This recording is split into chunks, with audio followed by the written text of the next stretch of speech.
Good night. It's the night of the 24th of November 2024.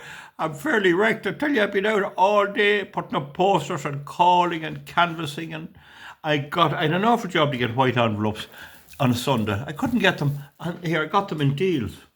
And you see, I want to write little notes with me brochure to people I know, you see, that I won't be able to call to. And I have a budget for stamps. So some of you who give me money, I'll be buying stamps. And I'll write and ask them to remember me. Because even though people might vote for me anyway, well, it's nice to be asked. I always feel that. So deals is the place. I know that Lynch's, Easton's have them as well. But it's nice to get them there. Very cheap too. Anyway, I want to just mention a video about a very unusual thing. And you know that I do videos on strange things. Protestants. And the reason I'm making it is at Roddy, and I think this man is probably genuine, at Roddy 2559, he says, I'll prod here from West Tyrone. Keep her lit, he says. So I presume he is. He's a member of the Protestant community from Northern Ireland. Now, funny enough, I have a friend down there. I have several friends down there, but I have one man called Jeffrey with the wind turbines in he's middle Tyrone. And I went down one day to a meeting, and he was very good and brought me up to the house and got tea and all. And he had a big long mountain road in the car anyway. And I saw a grand lad anyway. Enough said. I tried to do my best for them there. Now, one of the things about Protestant people, they came in way back in the plantation times, in different times. But it must be remembered, even if there was no Reformation, there are, in recent years, 120 British-born, and they're mainly English-born, although there are Scottish. I went to canvass a man in Ballabay Saturday, and he was from Scotland.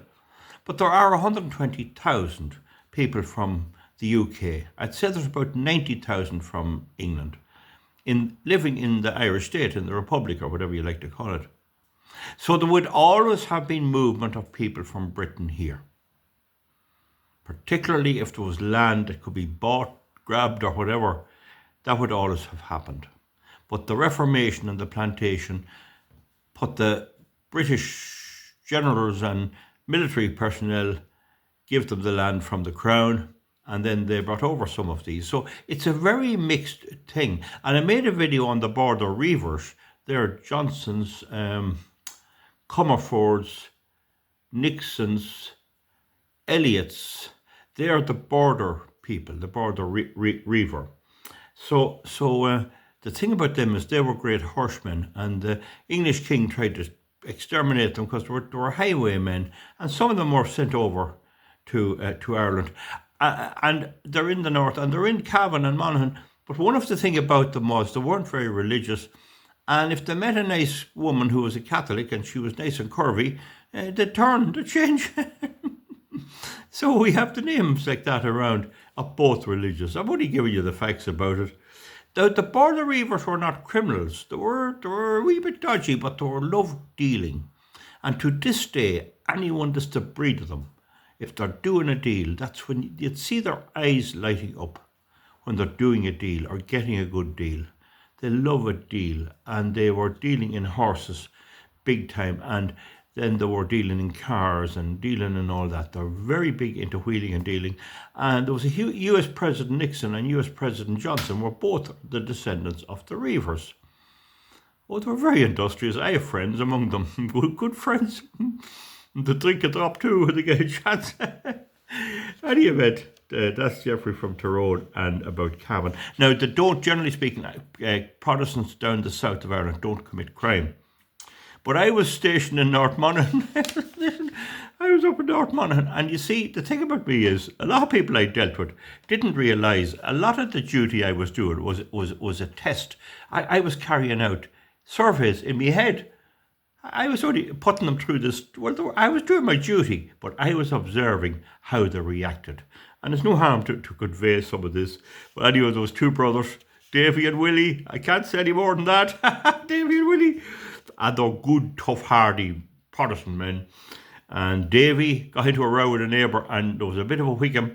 And the guards, when I was away, they come and lifted his shotgun. An old cheap Belgium gun, an old hammerless gun. It wasn't very good quality, but I had a loan of one of them one time, and because they were very effective, they were great guns to shoot. They were made in, I think they were LEG, somewhere in Belgium. They were the forerunner of Fabric National, and they were very effective, cheap guns. Like, but any event, Davy had the gun. But when I came back on duty after my holidays, he came in. Oh, Sergeant, they took me gun and the gun was gone. God say, I heard you tried to shoot somebody. No, I didn't do that and didn't do that. But the way I used to handle applications for gun license when I was a sergeant, I wouldn't be granting them, it'd be the superintendent, but you could recommend, you see. And if you wrote down it was safe to give it to them, he was covered, so he'd grant the thing because it'd be on my head then. But anyway, eventually I realised that it was an old row and there wasn't much to it, but he did need the gun. He was having a terrible problem with grey crows attacking lambs and all that, and even foxes and all that sort of stuff, and dogs. And he didn't feel he had any weapon at all. He had a lot of sheep, and there would be dogs coming out, but I think I don't know would he shoot that many, but when he'd fire, they'd go anyway, they wouldn't stay around. I remember him saying to me, you couldn't live, I can't do my job without a gun. So I took sympathy on him anyway, and I said to him, listen, Davy, if I get you the gun back and you shoot somebody, you'll destroy me. He says, I tell you straight, he says, I'll never let you down. Will you swear that? I'll swear it. I'll not shoot anyone with the gun. I want the gun, and if you do get me the gun, I'll never let you down on that. So I waited till I got the opportune time when there was an inspector there. The superintendent was away, and I slipped it in anyway, and I got it for him. And he was absolutely delighted to get it. And I remember handing it to him, and he says, and he kissed it. Shot double barrel shotgun. He says, I'm telling you, you'll need lose no sleep. I never let you down. I'll never use this and anything to cause you trouble. And he never did. He never did. I think the man is dead. I wouldn't make this video. He has to be dead now. Oh, he'd be 105 now. Anyway, the brother Willie used to make poiteen, and I was trying to catch him. I used to go nipping into the sheds at night when he wouldn't be around. And some of the guards would be with me in the car, and they couldn't stay quiet. If I went in and checked the house, they'd talk, and the people in the village would be able to say, you searched Willie's house, Davy's house. The guards would be with me. You couldn't trust them. If you wanted to check something out, you had to go on your own. Now, they weren't all like that, but some of them were. Be very careful in the guards what you tell anybody.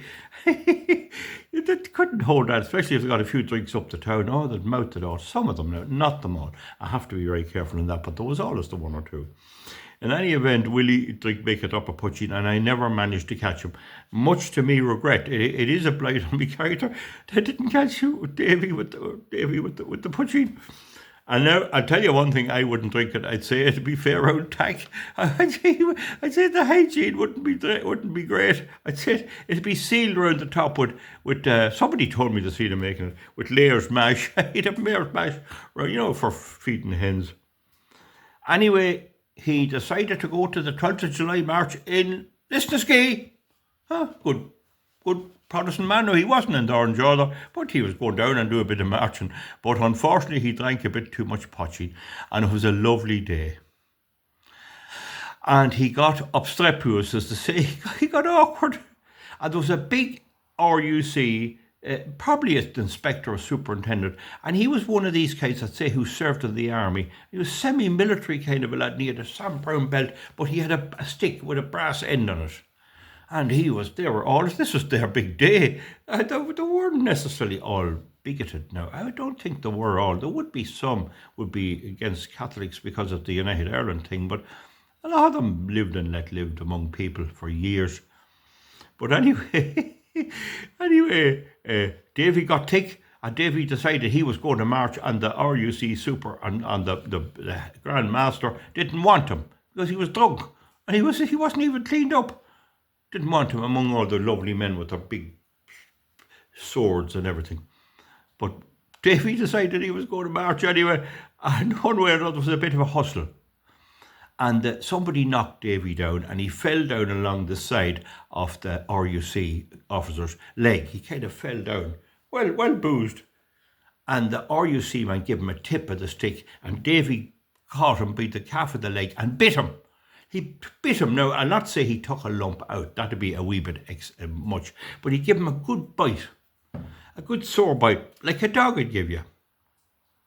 And the policeman lifted the stick and he come down and he hit him across the head with it. A good whack. Now, at the same time, if you hit somebody hard enough with that stick, it'll break. With the brass handle on it, brass knob on the top. But he hit him anyway. He knocked Davy for 6.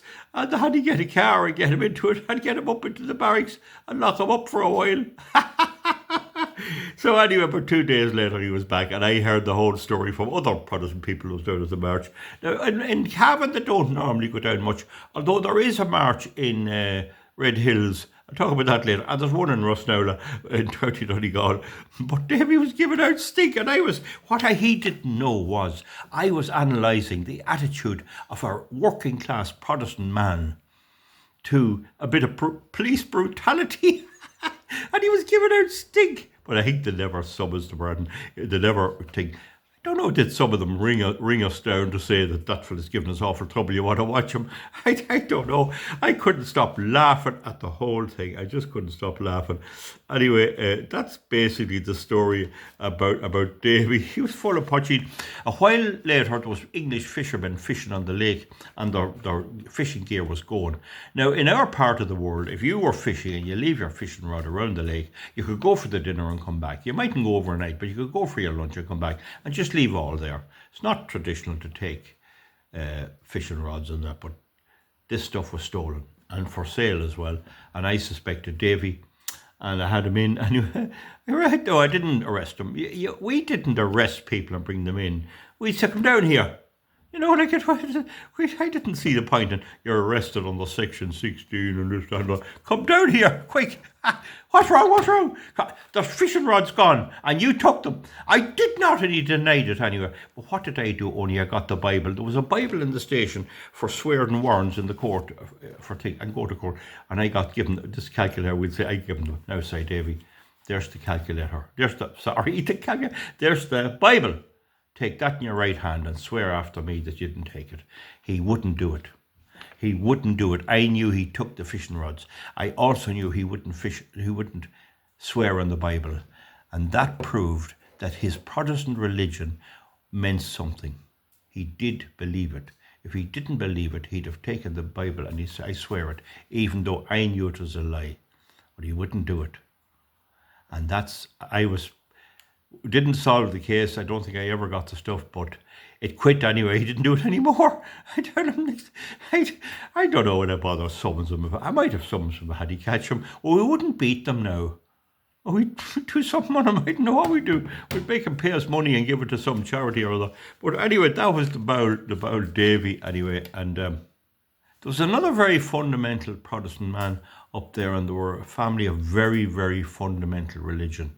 You know, they were probably born Church of Ireland, but they were very fundamental, and they had sons. But there was one chap, and he was mad for cars, and he had no money, and he was stealing petrol out of the neighbour's car.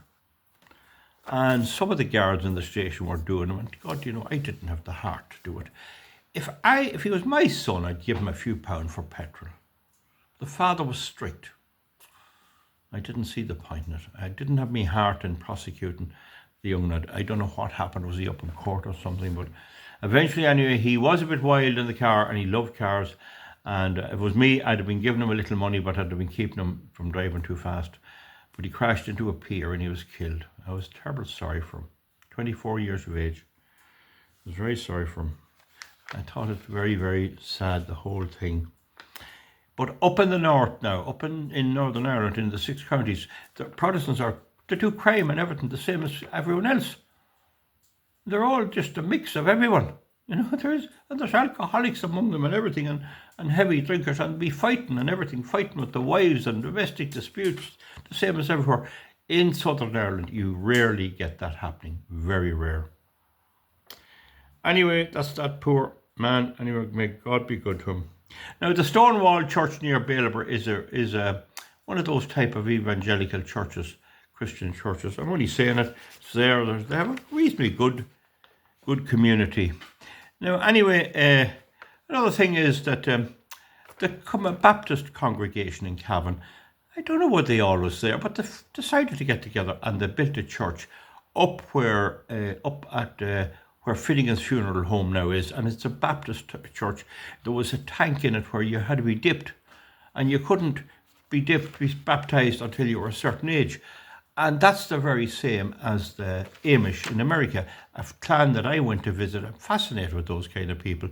And but the idea is you don't get baptized till you ask for it as an adult.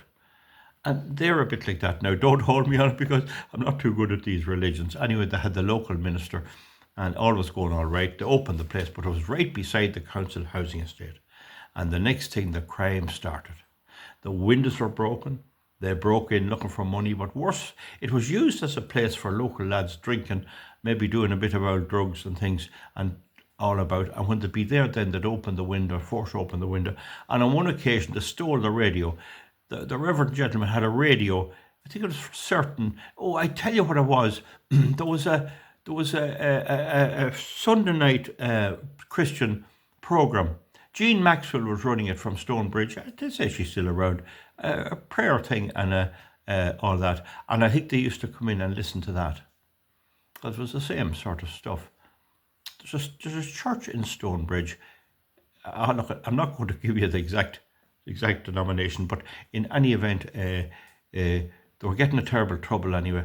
And it got so bad that the buyers would go in and they'd dirty the place and maybe use it as a toilet.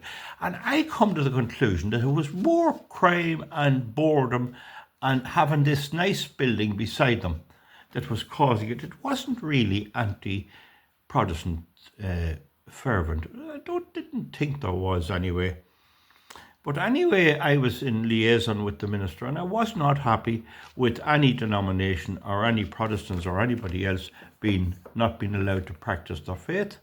Now that was one thing that our Constitution is very clear on, and our Constitution is modelled on the American Constitution, and religious liberty is very, very, very fundamental to it. So they were kind of being given a hard time, but it wasn't really sectarian as such. It was boredom, looking for money, looking for objects, thinking there might be a gold chalice or something in there. And all the told, they got sick of it anyway. And so they were talking to me, and you know what I said to them? You need to find a place a little bit out of the town. You need to find a place. And one of the things, it must not be too near a housing estate for public housing estate accounts, but it must also be overlooked by other houses. What do you mean? He says, if you have 2 or 3 houses overlooking your church, it's as good as a security firm. But sure, the people won't be minding for us. Nobody will raid where there's houses overlooking. People will not rob or break into a place if there's a house looking. And you'd think it was by the will of God.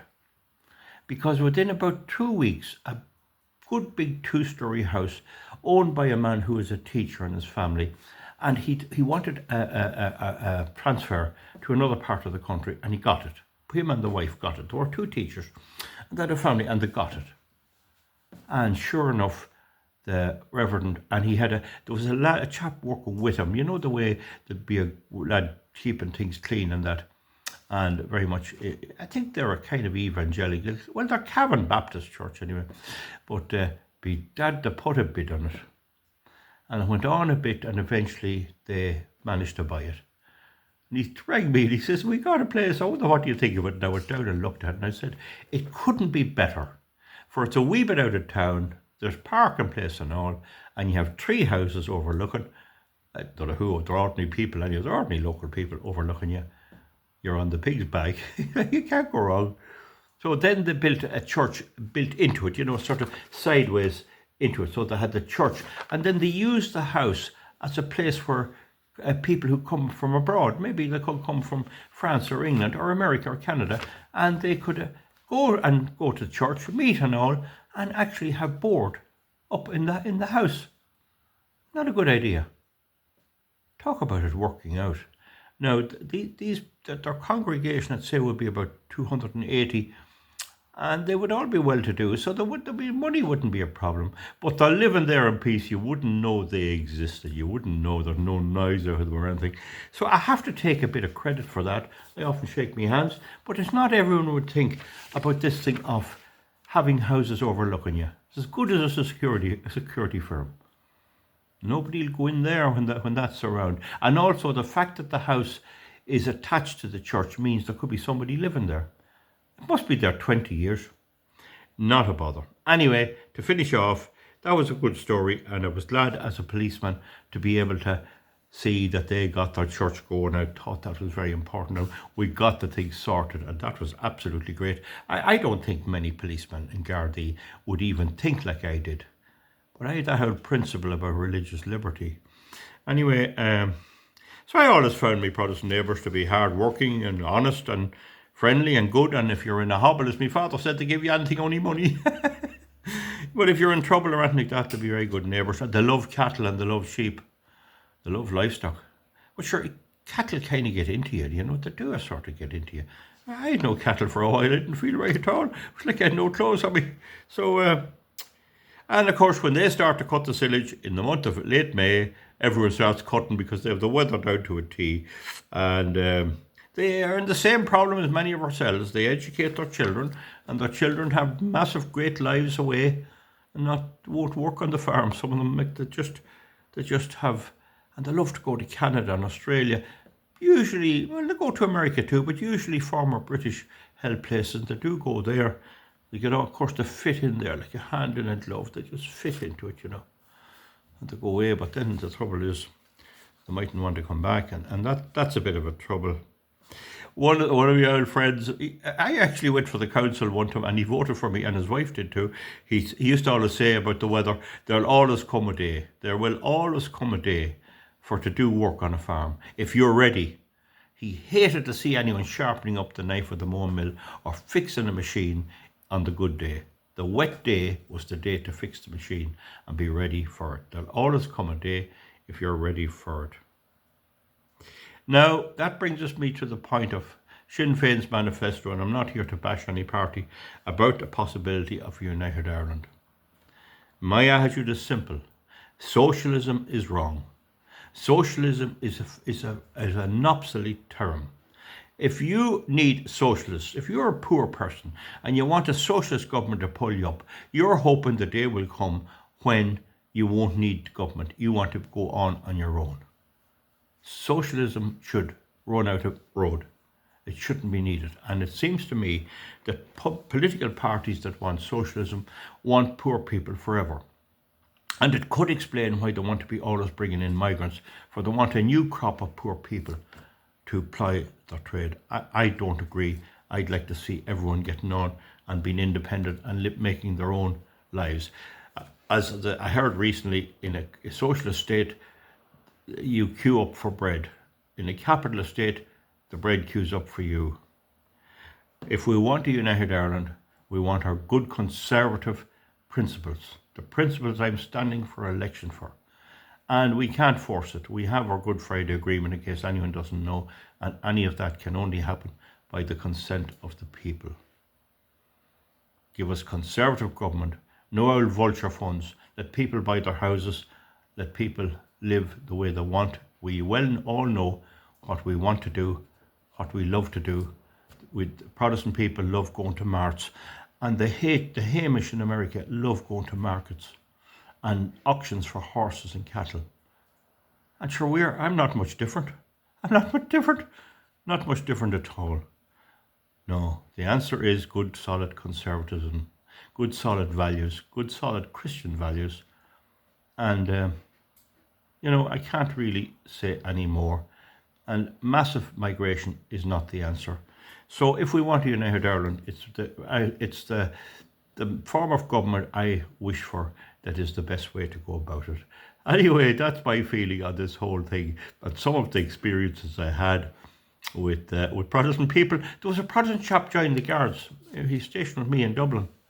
And the difference in him and other Protestants was he brought back apple tarts and everything. He'd have buns and everything. And the Guards, being mean as anything, they wouldn't give you a chewing gum, some of them. But he landed back with all this stuff, and I used to be trying to tell him, don't bother doing that, like it's not the thing. They don't like you doing that, and it's not kind of the thing. But that was it. He was an only son, I think, and he well, he might have had a brother, but they were into that cooking and baking and all of that. So anyway, that's he was a good friend of mine, terrific swimmer and all of that. So tough man. I remember one time I went to a row and a fella that was giving me a bit of a nearly winning, beating me with a poker. And he moved in, he tell you, he fairly sorted out, but he's a stocky lad. Anyway, enough said, that's my wee bit on Protestants. And if any of them wish to vote for me in this election on next Friday, the 29th, well, I'll represent them as best as I can. And that's all I can say. Thank you all very much. Bye-bye.